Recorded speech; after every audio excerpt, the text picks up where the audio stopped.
எக்ஸோட வேல்யூ என்னது 0, ஒய்யோட வேல்யூ என்னது 2. அப்போனா இது எப்படி மாற்றி எழுதியிருக்காங்க, 2 மைனஸ் 0ன்னு வந்துடும். சரியா? ஓகே, ஒய் மைனஸ் எக்ஸ்னா 2 மைனஸ் 0. அப்போ இதில் எப்படி எழுதிடலாமா, இந்த எஃப்ஐ எடுத்துகிட்டு 2 மைனஸ் 0ன்னு எழுதிடலாமா.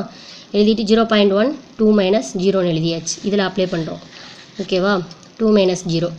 இதில் ப்ளஸ்ன்னு வந்திருந்தா ப்ளஸ்ஸு, ஸ்கொயர்டுன்னு வந்திருந்தா ஸ்கொயர்டு, அதே மாதிரி எக்ஸ் மைனஸ் ஒய்ன்னு வந்திருந்தா எக்ஸ் மைனஸ் ஒய்.